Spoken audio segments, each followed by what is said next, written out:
Grieving in Your Name by Bora. Your name becomes a song that flows in my heart. If I follow the water, will I get near you? Kimuna River. 1. Him. News of his death arrived in fall 2023. It was one season after he died, after they found his body floating in the cold, rushing water underneath the highest bridge in Korea. After his family conducted a fleeting 3-person only funeral, and after my father's long hesitation to share with me the tragic ending of his close church member's beloved son. November brought rain.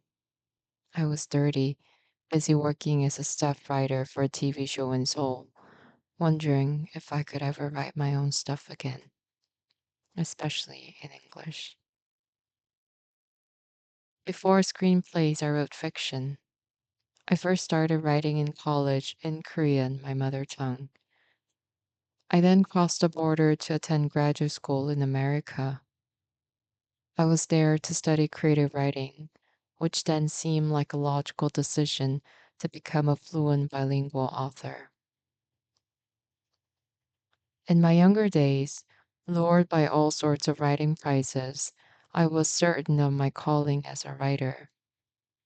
But 10 years afterwards, I found myself still struggling to secure a spot as a professional. I still did not have a published novel or a major hit TV show. Money was tight, way too tight to afford a house, a car, or even marriage. Although I tried not to, inside I was deeply humiliated at my state. I began to question my career choices. Sometimes I grew so depressed I had difficulty getting out of bed. Then came the news. My friend never knew, but in college I once wrote a short story about him. It was right after I had heard from his parents that he had dropped out of school. This was a cold splash of water to me because the school he attended was a well-known Ivy League college in New York, and I couldn't figure why anyone would willingly lose such a precious education opportunity. All I knew was that my friend had trouble fitting in with the group. In many ways, the male character in my story resembled my friend, a quiet male student from Korea who went to an elite school in the United States. What made a significant difference between the two was that my character didn't talk. It wasn't that he didn't want to, he simply couldn't. His severe mental illness, which he had since 17, had sealed his throat, telling him that no one would understand him anyway. In truth, the Ivy League was never his dream.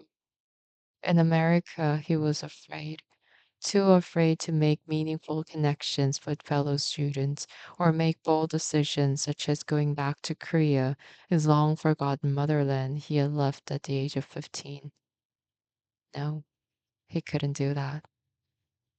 Return meant failure. Failure to please his parents who had worked so hard to put him through such expensive Western education. And there was the military issue. With his return, he had to serve a year-long military service, a mandatory duty for every South Korean male in their 20s. But staying, oh, staying meant enduring. Tired. He was so tired of enduring all that shame, sadness, longing, language, isolation. He found life much more comfortable in his silence. If possible, he wanted to be invisible, free from himself and his old emotional baggage. Then, like a miracle, A young South Korean woman befriends him. She is the instructor of his composition class. She reads his essay, a rare blatant and honest account of his previous days and his loneliness. Ignoring her boyfriend's concern, she invites him for lunch. She emails him when he doesn't show up for class. Ultimately, he grows fond of her. He still doesn't talk, but he now meets eyes with her. He even laughs sometimes. He has a kind, childlike smile she recognizes. From here, the story unfolds treacherously. Rather than becoming friendly, which she had hoped, he grows more and more unpredictable. He stalks her to her apartment and harasses her by sending long, long text messages that resemble love letters. Finally, she calls the police for help.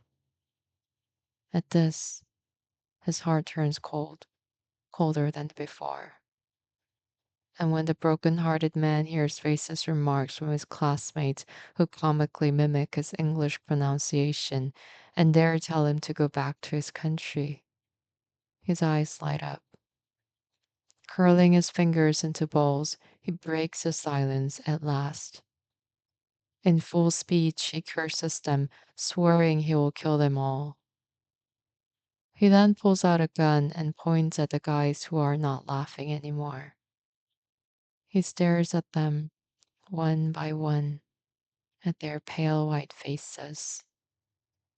For a moment, he thinks and shoots himself instead.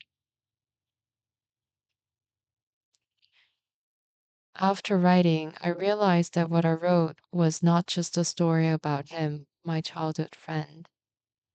It was also about Seung-gi Cho, the infamous mass murderer responsible for the 2007 Virginia Tech shooting. Most importantly, it was about me.